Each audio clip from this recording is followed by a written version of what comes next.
Hola, mi nombre es Javier Legrand y vamos a dar comienzo al primer capítulo de nuestro curso de autocultivo en interior. ¡Empezamos!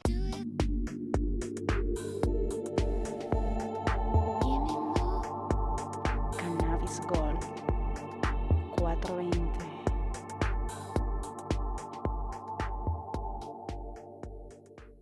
Lo primero que necesitamos saber es el emplazamiento, la ubicación, dónde lo vamos a colocar. Tenemos que pensar eso con anterioridad, porque no es lo mismo tener una habitación exclusiva para poder poner un armario de cultivo de 60 por 60, 80, el tamaño que sea, a tener unas condiciones diferentes, digamos, a tener que ponerlo en otra ubicación, en el salón quizá, en una habitación. Bueno, todo eso hay que pensarlo porque un cultivo es una cosa que hace ruido, tiene extractores, tiene ventiladores, entonces lógicamente vamos a tener que lidiar con un poquito de ruido. Tampoco es una cosa estruendosa,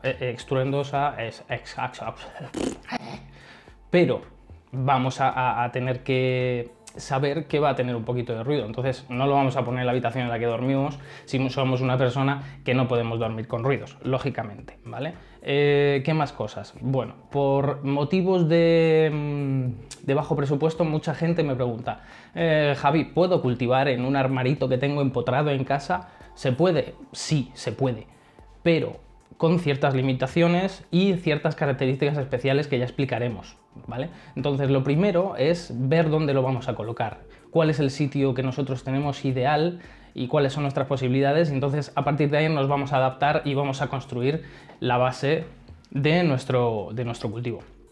Vamos con más cosas. Accesibilidad, lógicamente, tiene que ser un sitio accesible, que no sea en un trastero al fondo, donde no se puede entrar, que tienes que sortear mil cosas. No, tiene que haber espacio para poder tener un cubo de agua, poder tener una balda con unos nutrientes, unas cositas, bueno, pues incluso una mesa o un soporte para escribir, un calendario en la pared nos va a venir bien para marcar fechas.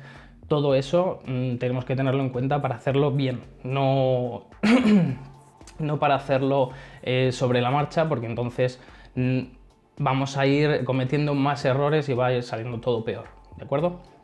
Más cosas. Ventilación. Esto nos remite un poco a un punto anterior, que es el de cultivar en un armario empotrado. Pues lógicamente, si tienes un armario empotrado y al lado una ventana y tú puedes hacer un conducto de extracción para poner un extractor y generar una salida, muchísimo mejor. Que me dices, no tengo, es un armario que está en la otra punta, no hay ventana en esa habitación, yo qué sé, lo que sea. Bueno, pues hay maneras de hacerlo también sin extracción, que también vamos a ir viendo, o sea que no os preocupéis por eso, ¿vale? Solamente hay que saber elegir unas cosas u otras, unas herramientas u otras, antes de ponerse manos a la obra. Temperatura y humedad.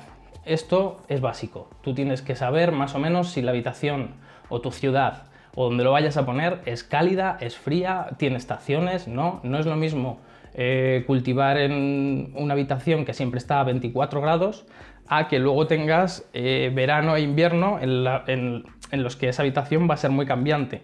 Entonces, o si tienes calefacción o si no, bueno, pues todo eso influye. Hay que coger un termohigrómetro, que es esto que voy a poner por aquí, y con eso vamos a medir temperatura y humedad. A partir de eso, pues vamos a necesitar unas cosas u otras para darles a las plantas el clima ideal para ese cultivo. Bueno, y ahora vamos con un pequeño glosario de lo que es la preinstalación. Hay armarios de cultivo. Armarios de cultivo los hay de 60 por 60, de 80, de 90, de 1 metro, 1,20. Hay muchas medidas. Solo tenemos que elegir más o menos el que se nos adapte a nuestro hueco. Y luego, dependiendo del armario que seleccionemos, vamos a coger más vatios o menos, porque no podemos meter muchos vatios en un sitio muy pequeño, porque tendremos muchos problemas de calor y no será viable. Filtro antiolor. Importante.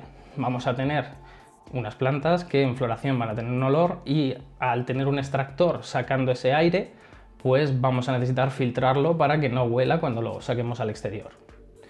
Ventilador, pues un ventilador siempre hace falta.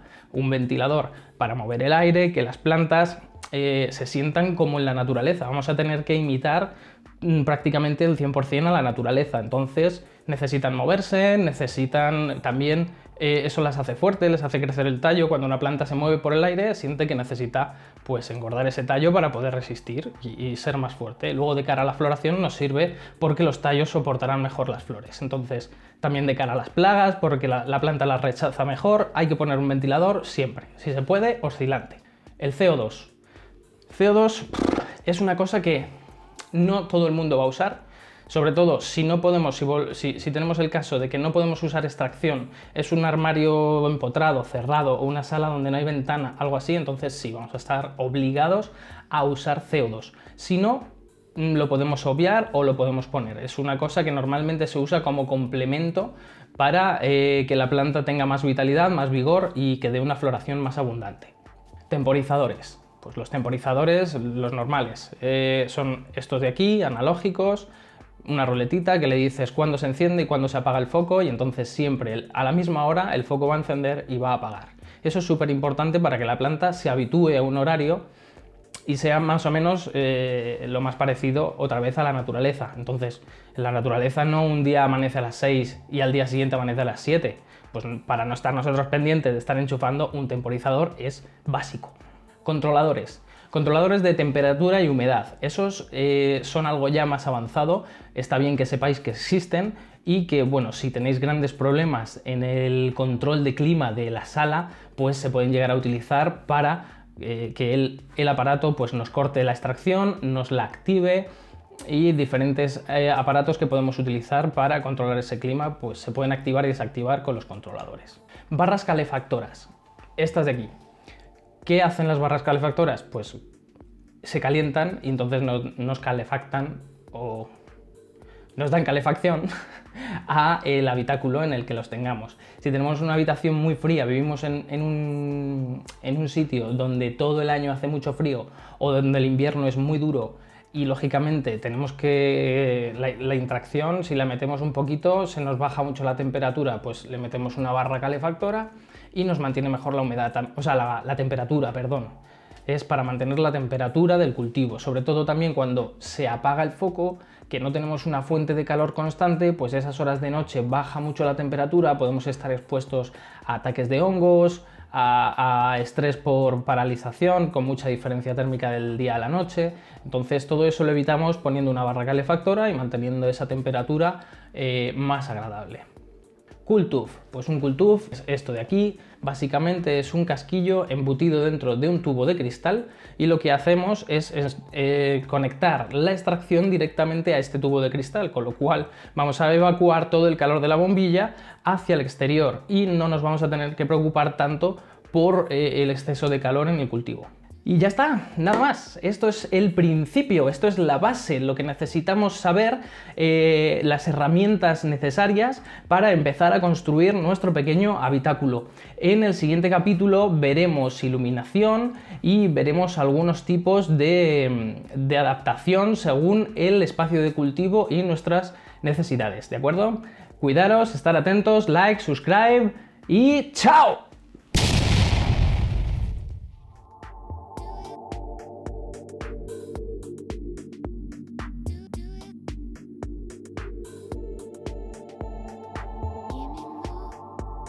Cannabis Gold 420.